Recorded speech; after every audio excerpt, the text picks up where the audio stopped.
People must not just give in to the hardships of life. They must find a way, even in this environment, to develop hope. Hope for themselves, hope for this country.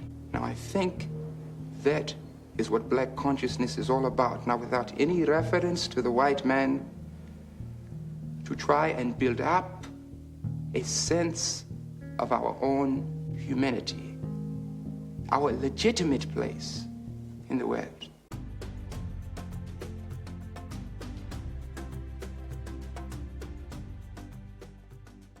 Hello and welcome to another episode of Molo Molo African Tech Stories. I'm Dr. Polan Kantwe, and in today's episode, we are getting into something that is so close to my heart. It's about belief. It's about the power of belief. It's about leadership, empathy, the ingredients required to overchange and overcome the next imposter syndrome that we'll be talking about, which is the genius syndrome, and how we can definitely have a positive impact in our careers and into our lives. I've got a personal story to start off with. A couple of weeks ago, my son and I, we were coming back from church and we decided to walk back to the train station. And essentially, he was struggling and he's still struggling with being bullied at school in some ways. And I had to kind of touch base with him because from a Christian perspective, there's a very important point that oftentimes as Christian parents, we don't always articulate to our kids. And the following conversation went in the following way. So my son was asking about just, how he needs to deal with bullies, and the obvious way to kind of deal with it is an eye for an eye, right? Is externalizing your frustrations, externalizing how how bad they've made you feel and trying to reflect that onto them about what you will be doing to them. And the one thing that I felt I needed to explain to him was that even bullies have issues. One could even argue that most bullies are only bullies because they are misunderstood or they are not understood, and there isn't a support system that allows them to get into a place, a safe place where they can articulate how they're feeling, that they can articulate their hurt, their stresses, and they literally lash out to people because they are yearning. And one thing that those who are privileged to have that level of understanding and empathy is to start looking at such people with a slightly different eye. An eye that basically says, I do not know what you're going through, but I will not allow my feelings of being hurt to overshadow that potentially you are also doing it from a place of hurt. But my son couldn't understand that concept, or at least he struggled with. I mean, he's 9 years old. How could he? Some adults fail to understand the concept of empathy. But it's so important for all of us as we go through today's episode to have an understanding and hopefully get some sensitivity when it comes to leadership with empathy and leadership in being okay with oneself in not being perfect and not being the one person who's the cleverest guy in the room. And that leads us to our next African champion, and that is Steve Biko. Steve Biko is an incredible champion for a lot of us who are from an African descent because at its core, when it comes to the genius syndrome, at its core, and let's take a bit of a step back, right? So we have we've been covered we've covered the perfectionist syndrome a couple of weeks ago, or actually over a month and a bit ago, and we looked at a couple of points there, which was really great just to unpack. Then we looked at the superhuman, syndrome with Mangari Matai. The perfectionist syndrome was with Thomas Sankara, and now we're looking at the genius syndrome, which in its form is an imposter syndrome. It It's usually targeted at highly intelligent individuals who feel an intense need to prove their worth, and often with perfectionism and a strong self-image, and usually a reluctance to share their mistakes. And I can relate to that. I really can. I do find myself oftentimes feeling that I need to be the one with the best answers. And oftentimes that is not really necessary. How does that relate to tech? I mean, I take myself, for example, still work at Lilium. Just to give a bit of an update on Lilium, it's been over a month, if not 2 months, since the news on insolvency. I can definitely say that Lilium is still hanging on. The employees are still working hard to try and at least be in a shape where if it is just a financial issue, then the technical solution will be ready for a cash injection. But it's not easy. And it's not easy because generally a deep tech company like that, you do struggle with wanting to be the best. You do struggle with wanting to get ahead because it is heavily, heavily sided toward technical competency. And it should be. But that breeds a lot of different imposter syndromes. And one of them is the genius syndrome. So you can imagine all these brilliant engineers who are trying to do their best, oftentimes working long hours and trying to, really excel in everything they do. How does that impact their behavior, and how does that impact their way of living, especially when it comes to making mistakes or burnout? So let's get into Steve Biko. Steve Biko is such an amazing, amazing South African revolutionary. He was born in South Africa as an anti-apartheid activist who founded the Black Consciousness movement, which transformed the way Black South Africans viewed themselves and Africans in general. He was born in 1946. Biko believed in empowering individuals by fostering their self worth and confidence. And one of the things he said, as angry as we have the right to be, let us remember that we are in the struggle to kill the idea that one kind of man is superior to another kind of man. He, despite relentless oppression, he focused on hatred and retaliation as a means to kill the person who offered that solution. Or should I say, he ensured that the focus was away from hatred and retaliation, and it was towards understanding. He believed that true change comes from within. He used to often say, black is beautiful. Why is it that in the dictionary, the black sheep is seen as, or the ugly duckling is always black, or black is seen as dirty? He basically said that is something that has fundamentally caused the black person to view themselves down way more than the rest of the races.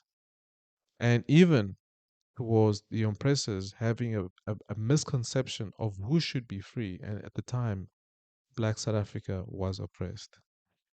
One of his most memorable uh, statements, and we will go through it, is one of the greatest weapons in the hands of the oppressor is the mind of the oppressed. So, this philosophy of self belief is something that I honestly hold so dear. And the main reason for this is because we struggle with self confidence. This is a general statement. One would say, oh no, but Africans, look at them, they're dancing and they look so confident and so swag and the swagoo. But deep inside, in terms of intellect, Africans see themselves as inferior because intellect is often seen as progress. You're making progress because you've thought about it. Intellect is often seen as planning. There is thought and steps towards what you've been doing. And you see that through towns, the way they're built, roads, the way they are built, government, structures, services, and the list goes on and on. And Africa is lacks of it. And oftentimes one can reflect that lack of towards poor intellect, towards inability to think, inability to do. And that is such a fallacy. So it is so important for me as an advocate, as someone who has studied, who has achieved the highest degree that one could achieve academically at university, to bring this forward, to bring this to the people who I care about to say, you are worthy, you can do it, you should do it. Nobody should ever tell you otherwise just because of the color of your skin. Nobody should ever tell you otherwise. So it is something that self belief and breaking mental chains should be recognized. It should be recognized as something that we feel that we can change, we feel that we can grow, and it's something that Biko's life teaches us. Teaches us that leadership isn't about domination, it's about connection. And we want to change things. We want to grow. We want to empower the people around us. And it's not something that we should do by force, but it's something that we should do from a place of understanding, from a place of connection, from a place of empathy, and not a place of brute force and overreacting on specific comments that were made. Now, if you were to think about some of these things, let's think about what's happening at some workplaces. Now, imagine there's a project, and one team member is constantly critical instead of reacting, constantly critical every time he's getting feedback, right? It's like, why do you, I don't want to hear anything of this. My solution is right and yours is wrong, and and he's essentially making everybody uncomfortable or just giving feedback, never mind to each other, but specifically to him. And but instead of acting defensively and really escalating the situation, empathy is required. Now, how does that work out? It could work out with questions. You could work out with their perspective, understanding where they come from. You could find that by the fact that you pull them aside, not in front of everybody, you pull them aside, or her. Usually it's a him, right? That is acting this way. You get a sense that even though people might hurt us, they need understanding. They need understanding. They, people might say bad things, and still they need understanding. It reminds me of a particular moment in time in my work where I just couldn't understand my boss. My boss and I just really didn't see eye to eye. And I tried many things. I tried many things to figure out what would make sense to make sure that this relationship fosters. And to be fair, I was out of options. I didn't know. I couldn't read him. I couldn't understand really what made him tick. And I became a lot of a people pleaser. And that people pleasing got me to a point where it started hurting me, some of the things that he said or was saying or kept saying. And to the point where I became very resentful. And but I didn't become resentful in where acted out. I just became indifferent. I became detached. I no longer participated the way I felt I could participate and the way I felt I could add value, purely because I felt hurt and I felt misguided and I felt misled and essentially just put aside. But I had to start thinking about empathy. Empathy in the sense that what is he going through that is causing him to act this way towards me? What could he be going through? What could he be thinking that is causing him to go through whatever he's going through that is reflecting on me? And should I really take this personally, given that potentially it's actually him who's hurting and I'm actually just a recipient of that hurt?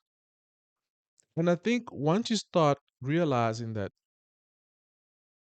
just like a son that you love, or a kid, or a daughter, those who have children, just like them who hurt us and yet we forgive, oftentimes that needs to be the case with our colleagues and our friends. That we need to be able to take the veil off. How could they? Who do they think they are? You know, what? I mean, they should never talk to me like that. Do they know who I am? Really, instead of reacting that way, purely because it's someone who is not necessarily in your life on a day to day, like your spouse or your son or your mother, but putting that hat on to say, I need to have empathy, I need to have forgiveness, I need to have a level of tolerance towards what people say to me. All of a sudden, the deflation and the de escalation of words, the de escalation of the situation, is becomes one of your most powerful tools. So definitely empathy and those who heard us and understand is something that Steve Biko did so well in and conveyed all the time towards his peers, towards the government. He went to jail for this and basically said, man, the black person needs to wake up. He needs to wake up. You cannot act like the victim all the time. Sometimes it is only just life. It's just life. You gotta wake up. And basically he was trying to say that just because this person calls you this, just because this person did this and did that, does not give you the right to retaliate. But more importantly, you should never give them the power to affect your life in a negative way by what they say or what they do. And that is some practical tips, is we gotta pause. We gotta pause before reacting to negativity. We gotta seek to understand the underlying stresses, within teams, within our organization. What can I learn? What can I decipher that is going on that I should interpret in an objective way without being emotionally involved? And the vulnerability that comes with just empathy and leadership. So it is a battle. It is a battle to overcome, being brilliant and collaborate when things are stressed. When you are in a stressful environment, you don't know what to do. And oftentimes the genius syndrome tells us that we got to do our best because that's the only thing we can control. And that's not true, because the one thing apart ourselves we can control is how we react to other people, how we collaborate with other people, how do we bring people in and connect with them such that we don't have to put the burden on ourselves to be the best, but we ensure that we can leverage our connectivity to bring everybody to a higher level. And that's Biko's legacy. Steve Biko reminds us to blend intellect with heart. Tech professionals can build and want to build a future. I mean, here we are in Lilium, and it's not easy. I mean, I must be real. It's not easy right now with Lilium, and everybody's trying to do their best to stay positive and to stay excited and to stay, motivated, self-motivated, really. But it's not easy because the future is so uncertain at the moment. But yet, at the same time, it's all about connection. It's all about it's about people. It's about people. It's not about systems or code or flight control software or MATLAB or Simulink. It's about people. And that's what we are trying to do in with Molo Molo, try to connect people, trying to bring people to a certain level of skill set, of confidence, of understanding that they can do, they should do, they must do. They have no choice but to grow because their families depend on it and they are worthy. They can do it. So we've got to take empathy to work in stressful situations. We got to figure out how do we help team members who are struggling. Steve Biko taught that, you've got to believe in yourself that you can affect others' lives. You have to believe that. You have to believe that the one thing that you have in your possession is not just control your feelings, but also be a positive force in the lives of others through empathy and through understanding and putting themselves in your shoes. So it is something that matters. Empowering others through self belief and empathy. That is so important. That is a power. That is a superpower. Power of empathy is a superpower. It's not just about the intellect. It's not just about, how brilliant you can be, but the most important people in this life and the ones that I remember are the ones that are able to bring the best out of others, who are able to connect to them at their level, be truthful, be raw, be vulnerable, be real with them and say, hey man, I see you. I see you. I I want to see you. I want to see who you are, what you can do, and I believe you can. You can be your best self. Steve Biko reminds us that it's empathy with intellect that changes the world. Mahatma Gandhi had intellect, but he also had incredible empathy. Mother Teresa had intellect, but she had incredible empathy. There's so many of them. You can go down the list of people who were non-violent, who promoted connectivity, promoted the human kindness, promoted the love for one another, promoted not religion. I mean, religion is important. Don't get me wrong. I'm a Christian and I love God, and God has done so many things for me. But it's so much more important to portray God, a God that loves people, and that you have learned to love people, not for the sake of helping them to do this, of manipulating them to do that, but just genuine love for conversation, genuine love for people's issues, genuine love to empower people, genuine love to connect and to bring people through their worst into their best self. It's not coincidence that these people are remembered, and Steve Biko is a beacon of black consciousness, even till today, of a model of what it means for the black person to have belief that he can change his life, but more importantly, he can affect the lives of others in a positive way. See, the greatest weapon in the hands of the oppressor is the mind of the oppressed. We should not allow the people that think that they can have an impact on us and have a negative impact and control us, that they're even able to do that. Steve Biko was very clear. He says that the one weapon you have is your mind, but not the mind of being a solitary person, not the mind of saying, I'm my own person, but the mind to choose to understand. I think that is something that a lot of people don't understand is that, yes, uh, a believing mind, a person with self confidence, a person that oozes self confidence is the very person who doesn't mind being second to the next person. Let me repeat that. The person with the most self confidence is the person who doesn't mind being second to the next person. And that's what he meant by the oppressed. The oppressor wants you to make you think that you belong in the second place.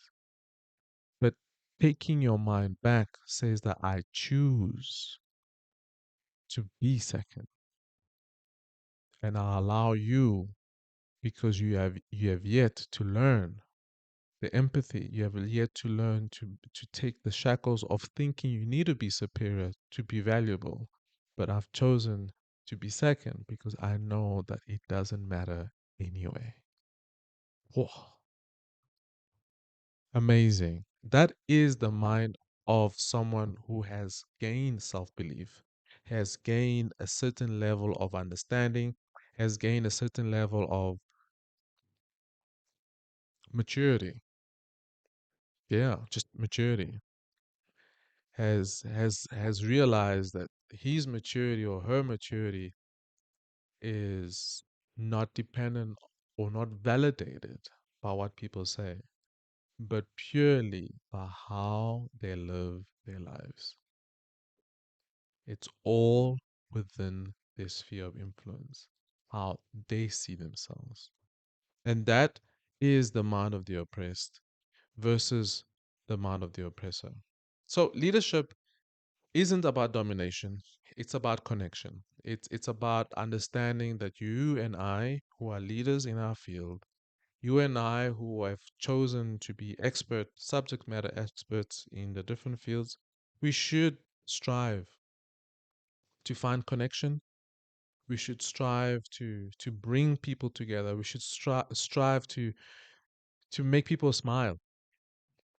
I always, people, a lot of people at work ask me, Paula, I mean, you always one of those people, just always cracking jokes and making people smile. And one of the things I say whenever that comment comes up is that life is so difficult already. Why in the world would I want to make my 8 hour, 9, 12 hour day a miserable, gloomy one? Why? Who chooses that? Who? Who in their right mind, who has come to a certain level of maturity, sees that as a viable option on a day to day? That is that is crazy. I don't know. I don't know about you guys, but that's crazy. Why would I want to do that? So life is already difficult. Some of us we're taking care of our parents. Some of us might lose a job. Why do I want to make my 8 to 12 hour day a miserable one? Already engineering is tough. I mean, you're dealing with errors and bugs, software bugs every single day. It's tough already mentally. Why would I want to make it gloomy and really have a certain level of, rapport that is lacking of smile and lacking of jokes and lacking of camaraderie and lacking of hand in hand and really just uplifting one another? Why would I want to do that? What do I gain? Or should I say, what do I lose by doing that? By bringing people together, by making them feel good and say, hey, well done, keep going. Come on, what do you think? I think this, let's go. Let's do it together. You and me, man, let's go. No titles, no ego, just you and me seeing eye to eye, and you seeing me and me seeing you. For me, that is true leadership. Leadership that has a listening ear, leadership that is willing to listen and understand and willing to have the empathy to put themselves in other people's shoes. So we got to seek to understand and not react. We've got to seek to be willing to say, you know what? I don't know everything. I don't know what the future holds. I don't know what my family needs. I don't know how long will I be alive. So I choose to understand instead of reacting to the world. Instead of reacting to people around me, I choose to be patient. I choose to put a hat of saying, I need to, let me what was he trying to say? Why did he say that? I was speaking to a colleague today, just like acknowledging that when someone is stressed, someone can be forgetful, and it can be so frustrating if it's your boss or your wife or your spouse, right? It's like, man, why you forget? Like, dude, come on. I thought you loved me. I thought you cared. I thought this, I thought that, I thought X, I thought Y. But in actual fact, it's the wrong question because it's all self-centered in terms of what are you doing to me? But the right question could be, what is this person doing to themselves? What is it that they are not coping with? How can I ensure that our relationship is not based on just what they are going through. How can I connect? That's a mature question to ask.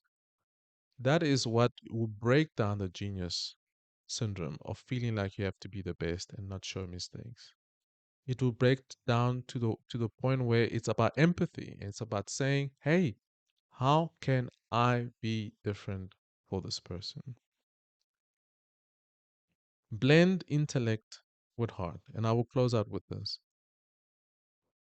The power of belief, the power of empathy, the power of being brilliant at your work, which you should achieve and strive and absolutely try and be your best, means nothing. Intellect means absolutely nothing if you don't use it to connect, if you do not use it to uplift, if you don't use it to understand how best you can help others. It means absolutely nothing. And I'm sorry to say, but a lot of people discard that fact. A lot of people feel that that is not their problem, and they burn themselves. Whether today or tomorrow, that bridge will burn, and you'll be found wanting because you never invested in wanting to truly connect with people. So that's my encouragement today. This podcast. It's about leadership. It's about empathy. The story of Steve Biko and understanding the complex systems that requires brilliant solution at the center of humanity, of empathy, that truly drives innovation, I believe, and that really will bring us forward. Thank you for listening. Thank you for choosing to walk with me on this journey of trying to get to a point where we discover the incredible stories of innovators that are shaping the future of the African continent.